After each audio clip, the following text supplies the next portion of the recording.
SABC 1. A warm welcome to this weekend's edition, or the week's edition of Yilungelo Lakho. It's your right. Mamba Pambili SABC 1. Mzansi for sure. Siyatfolakala futhi na ku SABC Plus. Mina ke bekunene ngingisimphiwe ngongwane. Asasingene endzabeni yethu namhla ke mayelana nalokumele ukwati ngekuthenga ke imoto lenemvela kuphi longayathi njengemthengi. Mbukeli, cars are stolen, hijacked or even crash every single day. So how sure are you that the car that you're driving or about to buy has hidden defects or a dodgy history? Well, believe it or not, the numerous numbers and unique codes all over the vehicle's engine, doors, and even tires can open your eyes to secrets about its state and where it has been.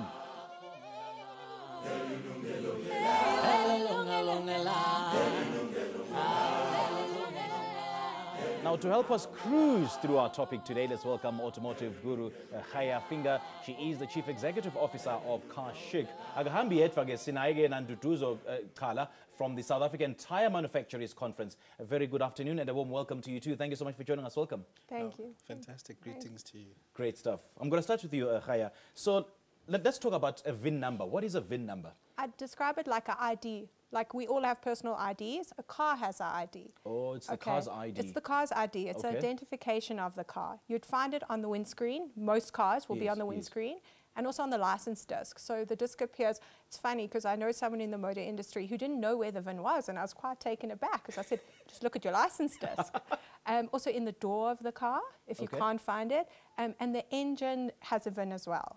The engine number. So so the engine number and the VIN number are No, they're different. Yeah, they're two different things. So the engine will have a number and the VIN, but the VIN should be on the engine.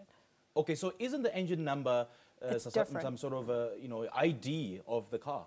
So the engine number and the VIN number talk to each other. Oh, so if you change the engine, which can happen, you need to get a police clearance for the new engine in the car. Right, right. So, Ndutuzo, does it happen Guti imoto even are two different numbers?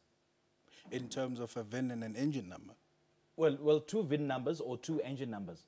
No, it shouldn't be. It shouldn't be that. I mean, it's always an identifier, and you only get one in terms of a VIN number. And I think, as Khaya is saying, if you do change an engine, I mean, it should be that you then get a police clearance so that the two can always talk to one another.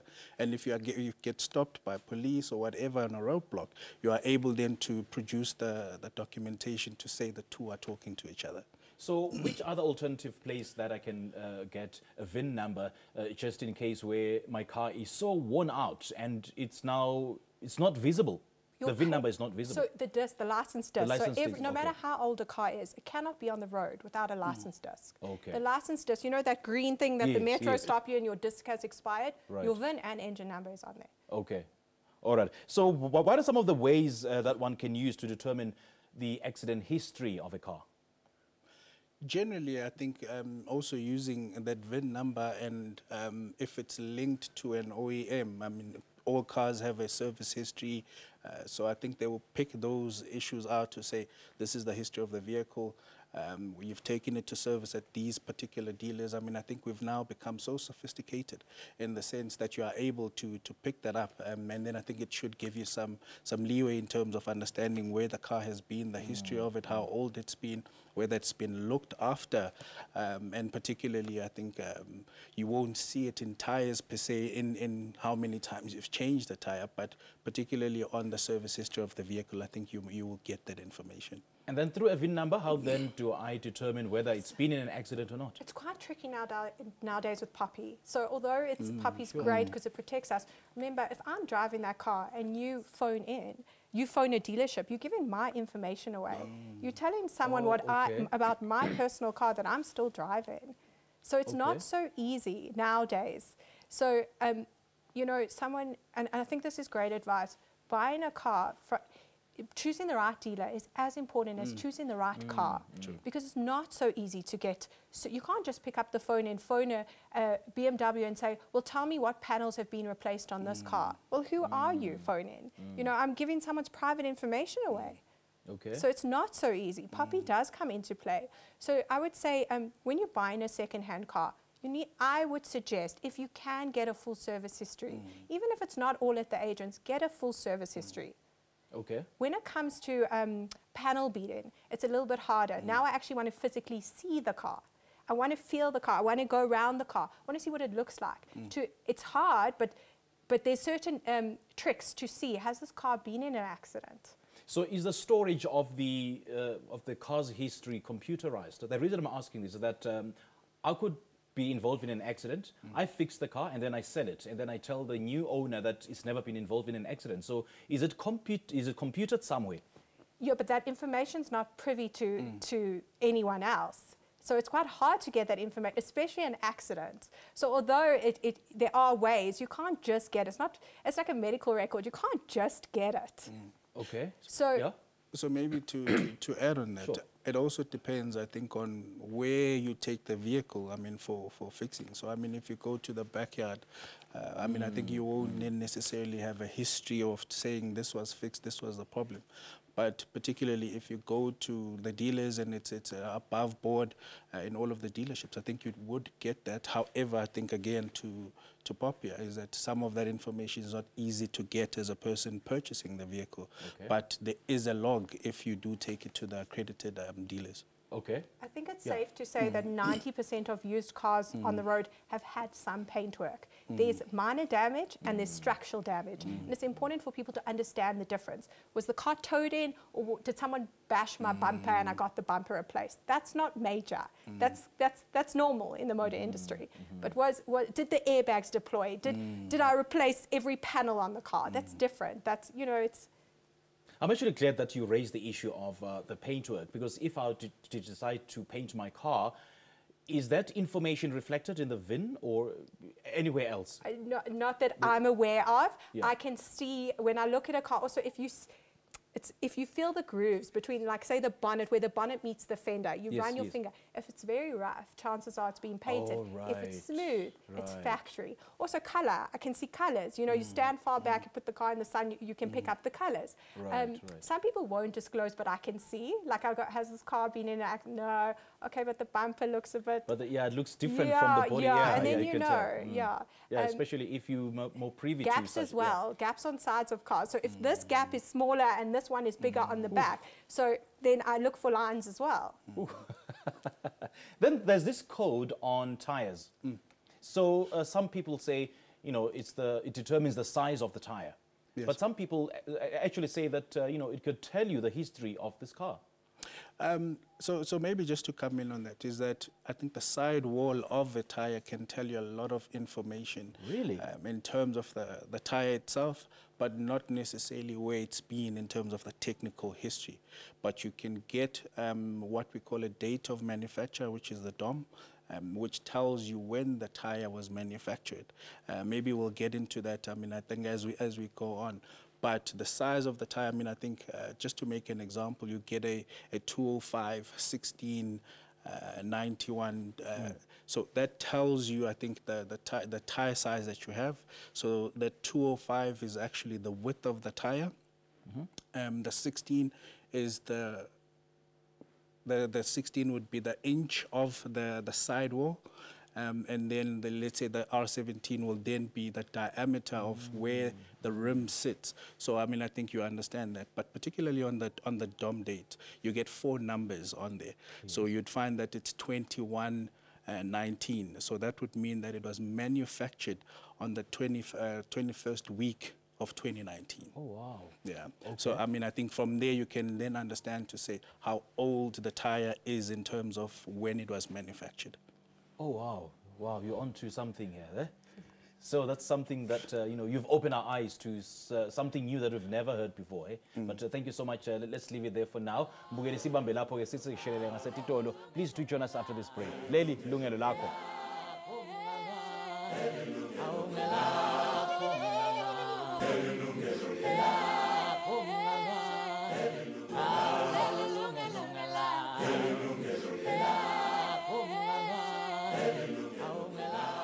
Sikwamukela futhi mbukele tincingo tablet vuliwe ukuthi nawe ngaba ingcenye yala nkulumo namhla. You can call us on our participation lines right now. The studio lines are open. You can call us on 011-714-0669 noma ke ku-011-714-0670. Ungasithumela futhi iWhatsApp noma ke usithinze kuFacebook mbukeli. Namhla ke sikhuluma ke nganathi inombolo emotweni yakho, nathi inombolo letinengi letinze. Uthola ukuthi ke ilapha ku-windscreen noma ke ilapha etikwenjini noma ke ilapha emathayini. Kuthi lethi inombolo lento ingabe tisho ukuthini. So namhla ke kumele ukwadi ukuthi leto inombolo leto kukhulu ke leti icukethe ngoba dingakutshela leto inombolo leto ukuthi imoto yakho beyikuphi nekuthi ke ike yangena engotini nekuthi ke noma ike yatshontshwa noma ke yonke nje umniningwane lekumele ukuthi ukwadi imoto yakho ulapha ke kuleto inombolo leto kuthiwa i-engine number noma ke i-VIN number lapha efasitelweni ku-windscreen noma ke nathi ke inombolo lapha eceleni ke ecadzini ke kwelithayi lakho. So those are very, very important numbers that you should look out for. Namhla ke sithingisa dona ke leto inombolo leto ukuthi ke ingabe tisho ukuthini nekuthi ke tingakutshela ukuthini ngemoto yakho. We've got our experts today and I want us to pick up on the conversation about the tire before we went to that break. Ukuthi ke ngiyakhona nikubona ukuthi ilithayi lami li safe yini. How to determine if the tire is still fit for purpose? Generally, I mean, I think we always advise on three things because I think you can generally see a tire, so you have to inspect the tire, and you firstly go to the thread of the tire, so that's the part that touches the ground, and it's got what we know as a tread wear indicator, small blocks on the thread which indicate whether the tire is smooth or not. And once that tread wear indicator is aligned to the rest of the thread, then that tire is actually illegal. Or if the tire is completely smooth, or one of the side is probably smoother than the rest of the tire, that tire is then no longer fit for purpose. It's what we call a waste tire. A waste tire, okay. Yeah. So what is the correct amount or number of millimeters, that is? Millimeters. Millimeters, so yeah. The thread wear, probably 99% of the tires that are manufactured nowadays are that tread wear indicator is 1.6 millimeters. Okay. And then I think is that the minimum, the legal? That is the legal. So, and again, I think there's some regulations that we are trying to also update in terms of the National Road Traffic Act because that still refers to the 1 millimeter.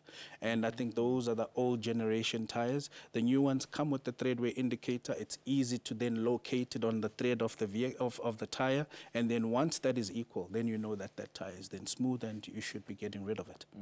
It is very important to note that should you, God forbid, you are involved in a car accident and then insurance start measuring, the grip or the threads of the tire, then if it's less than 1 millimeter, then the insurance cannot pay out because it was already at risk. So it's very important to point that out. No, it is quite critical because, I mean, you find that people are in accidents and the first point of call. And I think according to the Road Traffic Management Corporation, which is the RTMC, there are 12,000 carnages that resulted in death in South Africa. And of those, probably more than 50%, the contributing factor, they cited as a tire, as tire issues, and a smooth tire, or probably under or overinflated tire. So all of those things contribute to the smooth running of a vehicle or the tire itself. And again, to your point, insurances now look at those items to say, was the tire legal to begin with? There's this process called retreading a tire. I'm sure you've never heard of that. Never seen it. And it's actually a thing, and it's very popular. Yeah. A retread retread is the retreading or the putting on another layer of the tread element of the tire itself. It's allowed so long as the tire, when it was manufactured, it was made for that purpose as well, to say it can be retreaded. You find it generally on truck tires, and that's when we consider them because, I mean, I think it's a layer that is put on top so that they can continue utilizing the tire because, I mean, it's rubber component.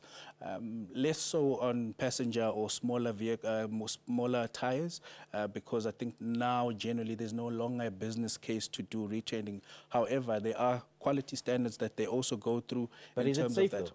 It is, again, I think the determining factor is to say when the tire was made, it needs, and you always see it on the side or actually of the tire to say it can be retreadable or not. And then if they do that on a proper line, which is going through the right channels in terms of quality standards, it is safe. And also, as I say, I mean, probably 99% gets used by the trucking business. They utilize them. Legal? Is it legal? It's legal, it's safe. And then there's always, I think, a standard in which I think which is an industry norm in that they don't put the retreads on the drive tires. It's always probably on your trailer tires so that because I think the maneuvering of the vehicle and the tires, it doesn't impact that. However, it is safe, it is above board. The tire just needs to be made for that purpose that it can be retreadable. In South Africa, I think we do have also retreaders in the country. And particularly, again, they focus more on the truck tires or truck business. Yeah, but it can be very, very unsettling knowing that I'm adding a layer of tire on a tire that was worn out. So it really, really is unsettling. In as much as it is safe, but it really is unsettling. Yeah, I don't know if I see it in passenger. I haven't seen it in passenger cars. I haven't. No, it's very less. But maybe probably in a production of a tire. So when you look at a tire itself, it does. When you manufacture a tire, it's layers and components of a thread, of a sidewall, of an inner liner. So those then get what we call like a cooking process, a vulcanization process where there's a lot of steam and heat to combine all of these components together. So that thread sitting on an inner liner, on the side you've got the sidewall, so and then they gel together because of that steam and that pressure that is then applied. That is how a tire is manufactured. So the inclusion or putting on a top layer once, let's say, the tire has worn out, particularly on your trailer tires or truck tires, it's a similar process. They do the same thing, and then it becomes fit for purpose as it was supposed to in any case. But then what's the lifespan of a retreaded tire? Again, I think it would depend in terms of utilization of premium tires. Generally, I think the industry norm is that it can be done 2 times or 3 times to rethread the tire. Again, that also depends to say whether it was a premium tire, which probably have more longevity and ability to be able to do that, compared to cheaper products that probably you'll be able to do that once and not again. Okay. Yeah. All right. Now, Haya, then in terms of, say, I want to buy a car and I want to check whether that car has been involved in an accident or was it stolen before, is it possible to tamper with the VIN number? So I go back to what I said earlier. Buy a car from a reputable dealership. It's as important as what car you're buying is from where you're buying it from. Okay, because they work hand in hand. Yes. You know, if the car is stolen and you've bought it from a dealership that, you know, has just come up and then they're not there anymore. Do you know what I mean? Then where are you going to go? What are you going to do? You're going to go to the police. If I buy it from a dealership that's been established and anything goes wrong, whether it's been, and I find out it's been in an accident. And you know when people usually find out a car has had paint work, it's when they sell it, when they're on selling it. Now they've had it for 3 years.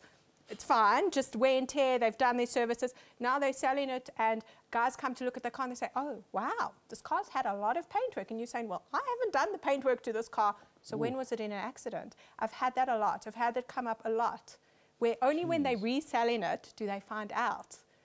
So the best advice I can give someone is go to a reputable place, because things do happen. And you know, cars, it's not like buying a T-shirt. You're buying something that wears and tear. There's wear and tear involved. You want to be able to have a relationship with your dealership. You know, it's a relationship. It's a long-term relationship as well.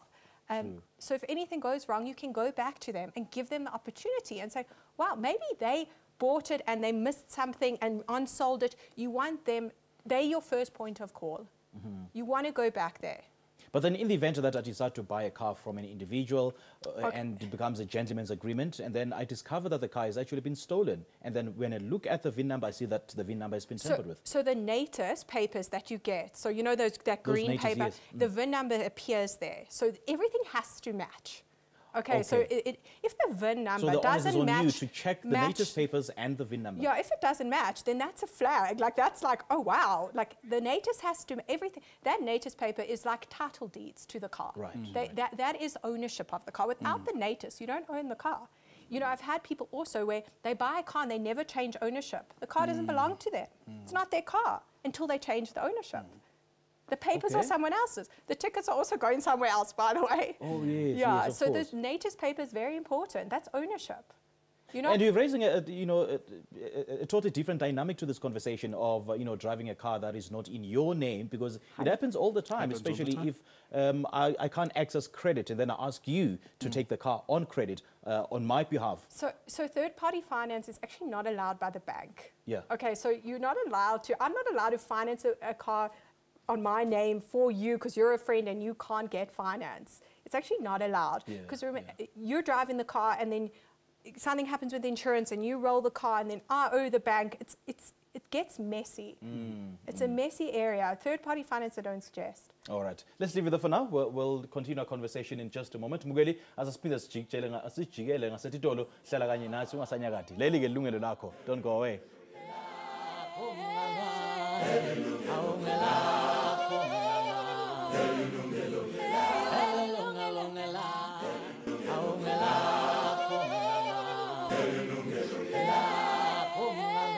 Welcome back. Khumbula ke mbukele ukuthi ke tincingo setivuliwe ukuthi nawe ungashala khona manje ube ingcenye yale nkulumo yethu namhla ungashala icingo khona manje ku 011-714-0669 noma ke ku 011-714-0670. You can also send us a WhatsApp to the number on your screens right now, 060-844-9857, or you can interact with us on our online platforms on Facebook and on Twitter. Now, Ntutuzo, just to pick up on the conversation about tires, the market is flooded by, different brands of tires every single day. So what would you advise? Should we go for locally manufactured tires or, those manufactured abroad? Is a brand of tire important? Should we take it into consideration? Well, I think it's important in the sense that we are South Africans and we've got 4 local tire manufacturers which are based in South Africa. So Bridgestone has a plant here in Brit.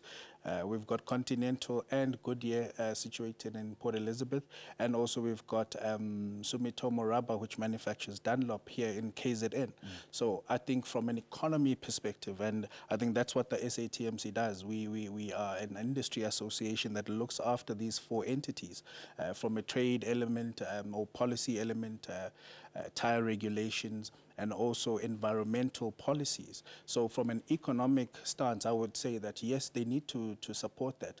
But also, I think, be wary of, I think there are imitations or cheap products which imitate the local tire manufacturers or any branded tire for that matter. And people need to know all of these things. And again, I said your Bible for a tire is on the sidewall. There's a number that starts with ECE. And then there's a number that shows that it's gone through the proper quality tests, and it's lasted, and those tests are robust. So to ensure that you are buying a tire which is of proper quality, you need to check all of those things and ensure that you will line that up for yourself when you purchase even tires themselves. Yeah. So how do I check an imitation? How do I check if it's legit? I mean, I think generally you are able to go to the retail shops. That is where I think we always advise to say, I mean, for instance, Bridgestone has what we call Super Quick, Continental has Best Drive, Goodyear has High Q, and Sumitomo Rubber has your Dunlop Zones. Those are technical guys who are able to then give you the technical advice that you require on the particular tire, and they will tell you to say this tire is no longer fit for purpose because they know all of the intricacies. So we always say go to those guys. Because I think we're finding a lot because of disposable income challenges and people having challenges that people are resorting to purchasing part-worn or what we term second-hand tires on the side of the road, which is dangerous because you don't know the technical history of that tire. And you take it and you put it on your vehicle where your family goes and other family members. I mean, so saving 100 Rand could cost a life. Right. No, so those are the dangers. Yeah, we know that checking a tire, checking a car can be very costly. So can the SAPS do it for you for free? Sorry? Like checking the car's history. Oh, so history, I'm not sure of the question, sorry. Explain. Like checking the car's history, accident history, and whether it's, the different owners, whether it's been registered. So I find it quite difficult to get that sort of information. I have to go via to get that sort of information. Okay. I can't just get it freely. But when I'm buying a car, I expect to be given that information. Okay. I want that information. I want the service history. I would like to know if the dealership is aware that it's been in an accident, which they should, like especially a major accident. If they are the experts, they've bought this car into their stock. They should have done their due diligence to find out. Then I'm buying that car from them. I expect them to give me the information they have at hand. Okay. So what if I buy the car overseas or outside, beyond the borders? Does the same thing apply? So I've only dealt with one car that with Kia South Africa. We actually took a car over the border, and we had to go through the clearance with the client. We had to go to the police in Botswana. We sold a car over the border, and it was quite a lengthy process just to ensure all the paperwork was in order. I don't import cars into South Africa. It's not my area of expertise. I've only ever taken one car with Kia. It was a Stinger. We took it to Botswana, and it was quite a lengthy but very smooth process. Okay. So the client is actually buying a car that was manufactured here. We took it there. Yeah. He couldn't get it in Botswana. Okay. Maybe simply just to add on that, I mean, I think when you purchase a second-hand vehicle, and it's what we always know is the logbook of the vehicle, the logbook, which is what contains the service history and all of those things. So from a consumer point, purchasing a vehicle, I think those are the sort of things that you would request. Even when you're purchasing it from a reputable dealer, you'd ask those questions to say, where is the logbook of this vehicle, which shows the service history. They should be able to pick up, I think, as you say, if it's been in a major accident. And I think when you want to finance that vehicle, I think banks also ask the question to say, has it been involved in an accident? So you have to declare those things. Otherwise, I think that funding won't be allowed if you withhold that information. So the logbook is very important. There's certain things I say. Does it have a spare key? Are there tools in the car? Is there a service book? Okay, a lot of things nowadays on the newer cars, it's all logged electronically. That means the car has been well looked after. Even the tools, like it sounds like such a small thing. It means the person who sold this car to the dealer has looked after their car. So I know it was generally in safe hands. They're small things, but they're not small things. If it doesn't have a spare key, what does that mean? I sold a car without a spare key because I lost it. I lost it. It does happen. My suggestion is replace that spare key. So it's not a red flag if I walk into a dealership to buy a car without a spare key? I was careless, I lost my key. Service history for me is like a no. It's like, if it doesn't have a service history, I don't want to, it's not for me. Get a replacement key, definitely. Okay. Because when you lose that original, it's such a process. I can imagine. It's such a process. So you think, oh, I lost my key. So replace your key, guys. You don't want to be in a situation where you're like, oh, why did I? Because you will think of it late, and when you've lost your original, you're in a pickle. Yeah, you're in big trouble. Just back to the issue of the logbook. So does it serve the same purpose as the notice papers? Not necessarily. What's the difference? A logbook is a history of, I mean, I think they log the service history or whatever the issues are that's probably been on the vehicle. So it doesn't reflect the DNA of the car?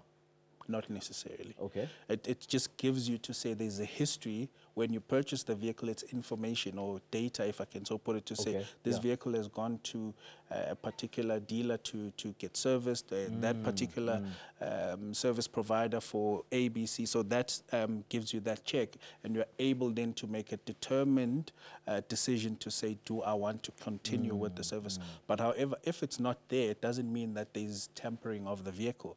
But again, it's to Chaya's point, it's just a flag to say, but why are they hiding it, or why is it not there? And then you ask those questions. Yeah. It's important to note that if a car if it's out of its warranty and it's out of its service plan, you might not go to the agents to service that car. You go to your mechanic, who's fine, he's RMI approved, he services your car. That VIN is not going to link to that service, because he's going to stamp your book, oh, I did his 120,000 rand, 20 kilometer service. So no, you can't just go on the VIN with the service. Yes, on the newer cars, yes, you take your car, you buy a BM, it's in its service plan, it's linked to the VIN with BMW, perfect. Absolutely. But once it's out of its service plan and you go into your mechanic, He's not going to log onto a system with your VIN and say, okay, I serviced her car now. So do you understand? Got you. A VIN will tell you when the car, when the warranty started, what year the car was from the OEM. So from BMW, they will say, okay, Kaya, this warranty started in 2020. That's when the car warranty kicked in. It may have expired by now, but that's when it started. Okay. That sort of information you'll get. It was serviced at BMW up until it came out of its plan. Okay. After that, it's on the client to make sure that they keep the paperwork. I heard both of you talk about the OEM. What is an OEM? OEM is an original equipment manufacturer. So in the automotive space, we generally refer to the car makers, BMW, Mercedes-Benz, Ford. So those are OEMs. Okay, I just needed to check because these big words. Anyway, let's leave it there for now. All right, let's take another commercial break. We'll be right back. Yilungelo, Lakho.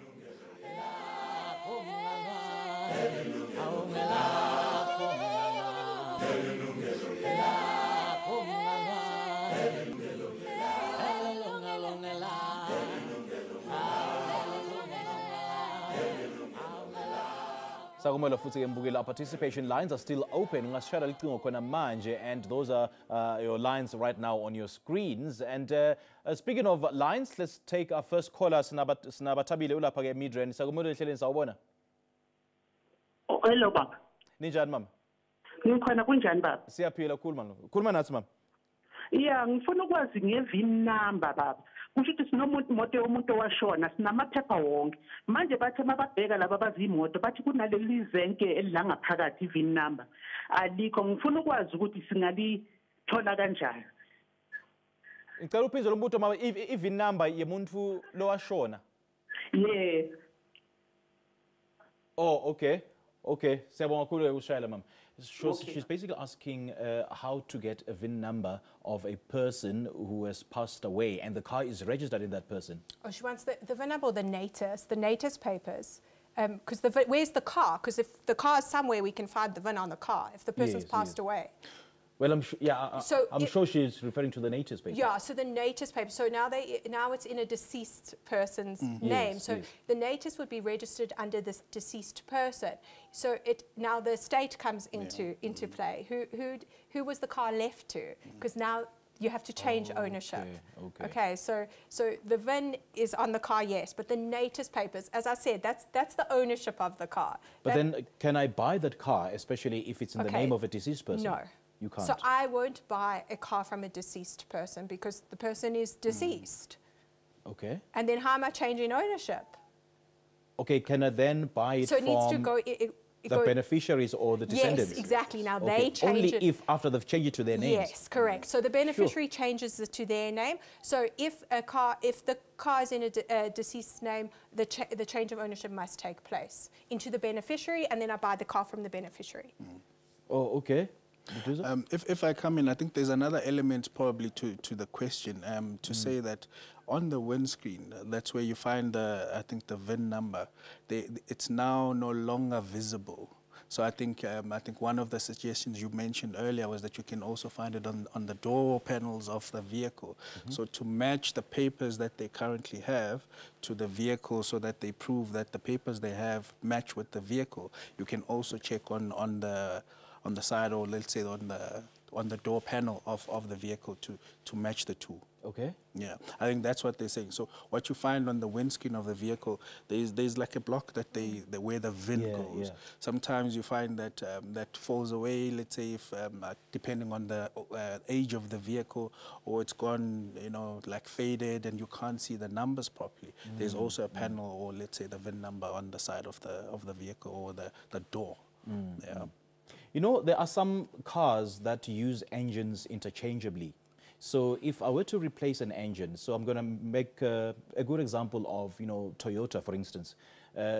It's been said that Toyota cars use their engines interchangeably with those of minibus cars like the Quantum, popularly known as Quantum. So what then happens in that particular instance? Because you said that the engine number collaborates or complements the VIN number. So that's why you need a police clearance. If I'm changing an engine in a car, I need to get the police clearance to say that I've put a new engine or a second-hand engine in this car, and now it's got a new engine to match this VIN. So they must talk to each other. Okay. So that prevents the theft of parts. Yes, indeed, indeed. And then there's this process called, dropping a car's suspension, and it affects the size of the tire, doesn't it? Do you know anything about that? So I think probably I'll link it to the stretching of the tires, where I think we're finding it a lot that they do drop the suspension of the vehicle, and then to make the car look sportier or sexier, they then stretch the tires. So again, we are in a process as the SATMC to engage with the Department of Transport to be able to write that into the National Road Traffic Act to say that should be an illegal act, because again, you are stretching the components of the tire makeup, and it's not fit for purpose. And then, I mean, you find that when they go through humps, that they go slowly, because as soon as you hit either a pothole or you hit it rough, you'd find that the tire would then go back to its original makeup, really? And that's dangerous. And I mean, imagine if that happens and you are driving 120 or whatever the case is behind the vehicle. So all of those items are what we are busy trying to advocate and talk to the Department of Transport to write in to say those things are illegal and are dangerous for the consumers. Tell me something about spare wheel. There's this spare wheel called the biscuit spare wheel that is very, very tiny. Yeah. Just how safe is that? Because I've seen so many cars using that spare wheel for a very long time without replacing it. Well, I mean, they shouldn't be using them for a long time. And it looks very scary, though. But it is safe. They come in, I mean, OEM vehicles, or let me say a particular brand of a vehicle. So when you find the biscuits is generally when the car doesn't come, let's say, with a run-on flat tire. What we will then find is that there will be a space saver. That's what it's called. It's a space saver in the boot so that you can maximize on your space. And then that's when you get the biscuit. But is it the same size as the other tires? In terms of the width, yes, they are. I mean, not the width in terms, it's a biscuit. However, the size or diameter of it is fit for the purpose of the vehicle. And it comes as a request, or let me say in the process of building the vehicle. So it's safe. I think generally you're only allowed to drive at 80 kilometers per hour on those. And again, I mean, I've seen worse. And again, it should be that you take that and then you go to purchase, or let's say fix if it's repairable, your tire that had an issue, or then you have to quickly sort it out. So it's not meant for you to drive kilometers and kilometers on it. It's supposed to be probably from there to there, and then you fix it the next day, and then you are able to continue with that. I just don't get how people use it for a very long time, because it looks so weird. Again, it's to the point of, I think there's challenges in terms of people and affordability, disposable income, and people then resort to, measures that are not kosher, if I can so put it in that way, and they resort to, pushing the boundaries. And again, I think pushing the boundaries may then cost a life because you're not doing it in the right way. And it shouldn't be that we compromise on tires that we fit on our vehicles, because our families go on there. Let's leave it there for now. Let's take our next caller, Sina Morgan. Hi, how are you, Ben? Very well. How are you, sir? I'm well, thank you. Speak to us. What's on your mind? I would like to ask about the tire, actually. Sometimes we drive for 4 years, maybe 3 to 4 years. So someone telling me that the tire is also having a expiry. So is it true? Or a tire having an expiry? Yes. Okay, good question. Good question. Thank you so much for your call. Please continue watching Yilungelo on SABC 1. You'll definitely get your answer after this break. Bugeli, but before that, please look out for special episodes focusing on pension matters and bringing you answers to all your questions, all powered by the Government Employees Fund and Yilungelo Lakho. Asihlangane ke nasibuya editori.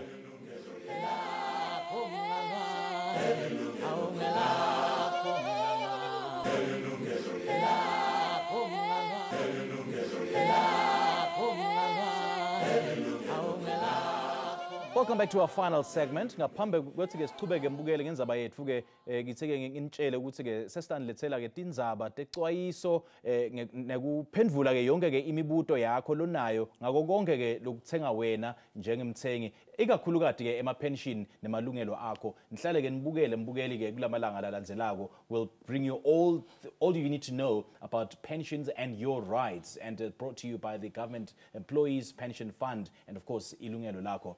Now, Duduzo, before that break, we had a caller, Morgan, ulapha eMamelodi. Uyabuta Morgan, ukuthi, is it true ukuthi ama-tire expire? Do tires have an expiry date? Expiry date. No, a fantastic question by Morgan. So I referred earlier on to what we know as the date of manufacture, or what we call a DOM. That is the 4 numbers that tell you the week and the year that the tire was manufactured. So that gives an indication of the age of the tire. So on the technical aspects of saying, does a tire expire? No. As again, I think it's a combination of chemicals which are predominantly natural rubber and your synthetic rubber, and then those get vulcanized to create the tire.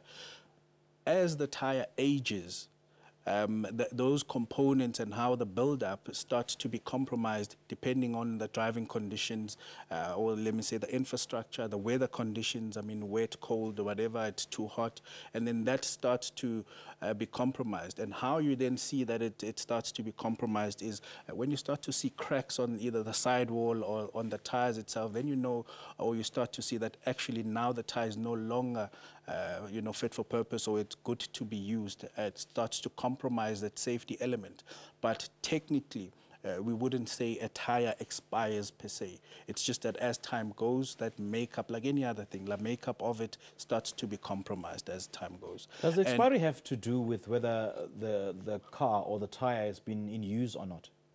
I mean, generally, the expiry of it, no, but the compromisation of I think, the rubber itself or the component of a vehicle, you'd start to see that probably more if the vehicle is being used, because you're driving on different conditions. But maybe the question is on the spare wheel, probably, that people don't use often. Again, I think we always advise to say you need to also, visually inspect the tire, but you find also that these tires they can last for 10 years. And what we then do to protect also consumers is that you find that there are warranties that are linked to when you purchase a tire, so customers can then find that comfort to say, I mean, and it's always different from brand to brand. I mean, those are 5 years, 7 years, 8 years to 10 years, and it shows you, I think, the robustness of the quality of the inputs into a tire. But we wouldn't say a tire itself expires, but it just gets compromised because, I mean, you hit potholes. Today it's sunny, the tire, all of those things then compromise the makeup of the So basically it can last for 10, 15 years, but still can be in a good condition? Yes. Okay. All right, Morgan, we certainly hope that you are answered. We certainly hope that that answers your question. Now, Haya, what are some of the common mistakes that people make when assessing a car before buying it? Common mistakes, I'd say the service history is something they would overlook. People tend to get quite excited about a car, and also they're they get excited about a brand. Oh, I want to buy a Mini Cooper, and I'm going to buy this Mini Cooper. It's in my budget. But they miss all the small things. They miss where they're buying the car from. Has this car been rebuilt? Yes, it's my dream car, but is it going to be a mess when I take it? Can I afford the upkeep of this car? So these are, like I always say to people, it's great to have the brand, but does it fit your budget? Are you buying it from the right place? The mileage comes into play. Yes, you might want to drive a premium brand, but if it's got very high mileage, it's going to cost you to upkeep that car. So these are, I think, just, take your time as well. People and salespeople rush the sale of a car. Like I need an answer today. It's a big decision. A car is a big purchase for most people. Absolutely. Take your time. Do your homework. Make sure you can afford the upkeep of the car. If you can afford a car that's still in its service plan, take a car still in its service plan. If you're looking at an older car, lower mileage is better for you because it hasn't been used as much.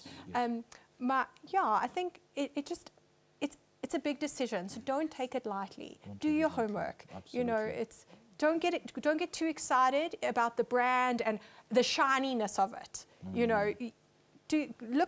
Because we tend to look at the aesthetics of the car. That's the thing. We do, and we get excited about these nice, pretty things. But, you know, as you say, they're hidden secrets. So do your homework. Ask 100 people.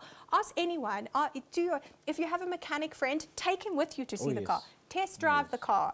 Guys, don't buy cars without seeing them and online and pay deposits to people you don't know, because I have that, you know.